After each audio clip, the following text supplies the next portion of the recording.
All I'm going to do is take you round anti-clockwise round the screen, show you where everything is, and then show you a couple of things that Jim's added me to pop in that might make using it a little bit easier for you. On the right hand side, we've got the favourites list. I think you get up to 20 favourites down the side. Might only be 15. I can't remember which, but these are for internal contacts. These are active. For external contacts, they're always greyed out. The internal contacts will have their status in line with the status of their tenant. So you can set these manually. If you're going to do not disturb, that's automatic. You can sync the calendar with Office 365, Exchange 2010 or better, and Microsoft Teams. And if you've got it synchronized, it will also show if you're in an appointment. So obviously the one at the top, login status, but that's automatic. So that would show a live status, and none of these users are logged in. The way the contacts work within Xelion, there's 3 different types of contact. There is obviously a person, organisation, and then there's a third icon, which is an object, which I would normally save things like this is, which is the ring groups that Jim mentioned. The way the contacts work is the same throughout. If you click on the icon itself, it opens up the contact file, which gives you a lot of information that you might not expect other than the contact information. So you've got an overview of communications. So when you receive an incoming call, people that are calling you, you'll get a list of their colleagues who've been in contact with your company and who they've been in contact with. Within the bottom part, within the call, if there's any call recordings, you'll also find that there and listen to it all from exactly the same place. I said you can access that from the favourites list down the side itself. If you hover over it, you've got all the contact information, and if you want to just dial the number, you just click on it. As simple as that, as I'm sure you know. So if you are synchronised, if there's any diary events, they're also across the top. So that pretty much replaces busy lamp fields on a desk phone, but also takes the functionality of a busy lamp field and gives you the full functionality of the entire platform. Running across the top here, you've got a range of icons. Yours may look different from this. They're all permissions based. As default, you'll have permissions for them all. But right from the list, the ones I've got enabled on mine are the kind of standard ones with the addition of this, which is reporting. We've got a SQL tool that managers or supervisors would use to filter calls, do searches when they're doing research. Biggest reason that they want this is Flow ID. What Flow ID does, when you receive a phone call, if you phone in, you get the auto attendant, it goes to a queue, perhaps Jim answers it, then Jim transfers to Guy, and Guy then transfers to me before the call's terminated. You've potentially got 5 different phone calls within there. Each would have their own duration, and sort of obviously they'd have the common caller, but with a different user for each leg of the call. However, that whole call would share the same Flow ID, and by searching for Flow ID, you can get a call from beginning to end. And I say absolutely anything at all that's in the database for the system can be accessed from this tool.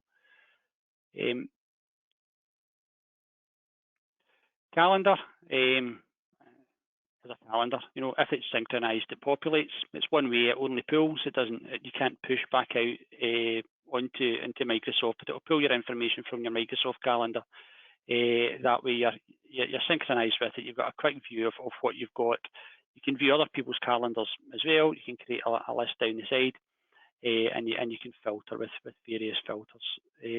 But as I said, it's the biggest benefit to calendar is from the point of view of presence.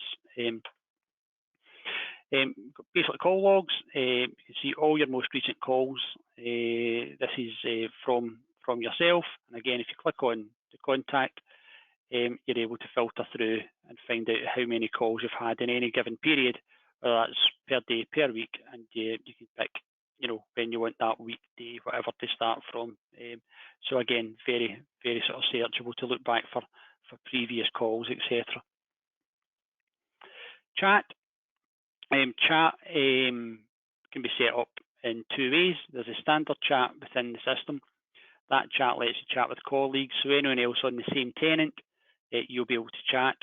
There's also a plugin which you can get for WhatsApp for Business. So if you want to put chat on your websites, you can use the chat facility to communicate with people who click on that icon externally and have a remote session. So it's that's actually the chat's been there for forever, but the WhatsApp plugin is brand spanking new and literally just been launched, but already sort of proven to be pretty popular. Lists. You create lists for things like distribution reports. So this user set up as a manager, so they've got access to all sorts of things that people wouldn't normally have access to. List of people who can disturb me if I'm in do not disturb. You can still set people who you want to be able to reach you. Weekly reports, all these sorts of things don't actually do anything, but they are lists that you apply to other things. So, for instance, reports. You can apply it to a distribution list of the people that receive those reports when they're emailed out. I think you've got those set up. The communication part, what would traditionally be a soft phone within a hosted environment, are these two icons here. First of all is address book. Say the contacts here work exactly the same as the contacts within your favourites. You can do quite a lot of things with these, as I said. You can edit them, add them. Anytime you add anything, you can put a comment beside it. So, for instance, when we've added this 555, we've just put the comment extension beside it. General information, company, etc. Are you on any of these lists? And if you want to put a comment against that contact, you can, so that if you need stuff for a quick reference, you can have it. You can have it popped in there for you as well. The dialer is just a dialer. There's two ways to use the desktop environment. You can use it by itself, or some people are a wee bit traditional and still like to have a bit of plastic on their desk to dial out from. If you do use a desk phone, you can twin it to this. You can enter your details in the dialer. You can dial it from the phone, whichever, but your phone call will always be on your desk phone. But it gives you the best of both worlds, because you'll see your calls coming in on screen. You'll be able to use the address book from on scene, but if you're more comfortable using a desk phone, it gives you the sort of access to the device you're most comfortable with. But either way, you phone in and out of there. Incidentally, not so much important for the US, but for all the European countries you mentioned, the GDPR, if you receive a phone call, even if you haven't added it as an address book entry, it will still save it. So we've got one down here, which I think is Jim's. Not saved it, but if we were to search for that phone number, it would bring back everything to do with that phone number, including any calls that have been saved and any related call recordings. So if you do get a GDPR request, it's not that difficult. As long as they provided a phone number, you do a search. If it doesn't return anything, it's not saved. If it returns stuff, you've got it and job done and move on. Left-hand side of the screen, you can upload any image here at all. Obviously, this is an icon. Generally, people would put a photograph there. You can set your own status if you want. So it does work automatically for some of them, but you can set whatever you want. It just changes automatically. And if I'm in other people's favourites, it's on there. These will also show in presence lists. Two layers of presence. You have got all users. Two views for that. This view will take up to 250 people. 250 is far too many in my mind.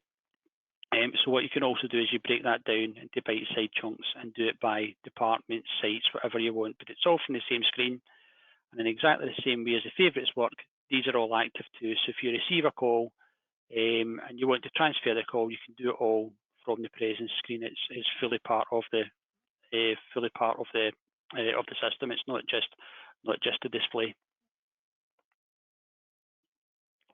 Pop a message in here. Anything you pop in here will show underneath in this white space on here on a contact. So whether that's in the presence list down here or on your favourites, anyone that's viewing mine, you can see them down here. It says homeworking. That's just in there. And if I put conference call, that will update, and I'll change that back to available. You'll see both of them update straight away without any delay. You've got your alerts. That lets you know missed calls. Do you have any voicemails? And also, do you have any unopened chats? You'll get a little red icon if you've got any in there. If you click into this screen, you're able to access them just by clicking on the icon. So again, everything's laid out to be easily found and easily accessed. Flagged. So I have done one. You can flag call recordings. So if you are reviewing a call, let's say you've listened into a call, you want to save the call recording, you can flag it. That will be in your flagged list. You can come back to it later, and you can even put comments against the call as well. So if you're reviewing it for quality but don't want to speak to the agent straight away, you've got the ability to save what you want to cover, and also put comments against it to remind yourself why.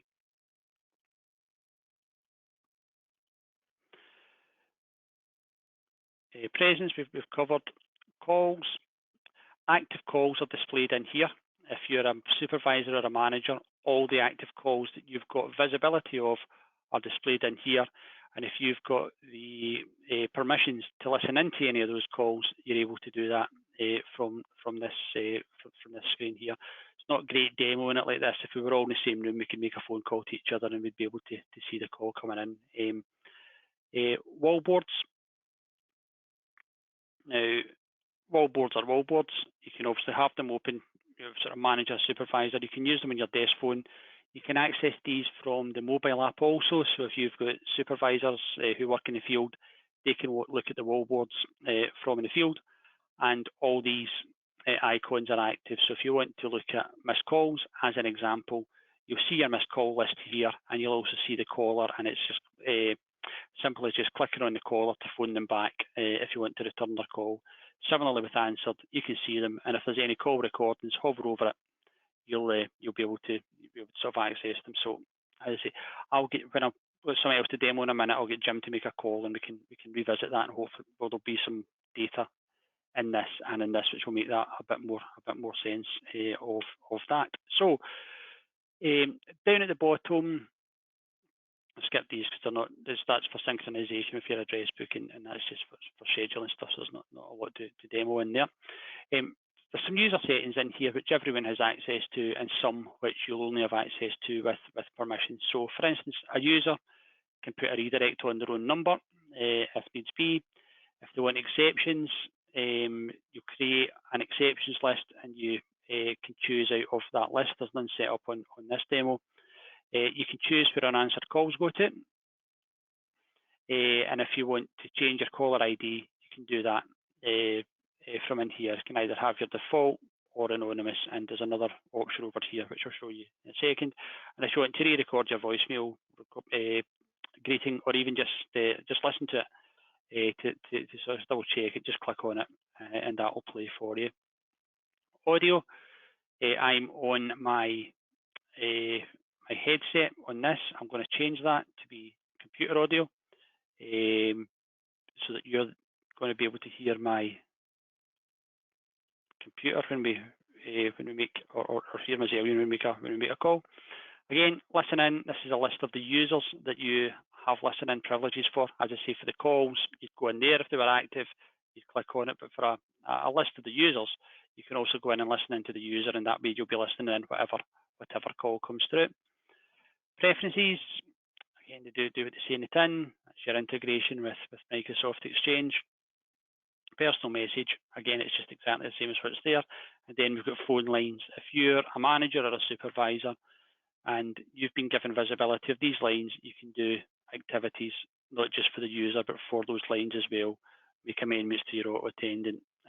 Nothing drastic, nothing that's going to break the system, but things that are useful. Sort of if you're managing on a day-to-day basis. For instance, you might want to use the same auto attendant, but have a couple of different messages that you use at different times of day. Better ways of doing that, but it's there. So that's the guided tour, if you like.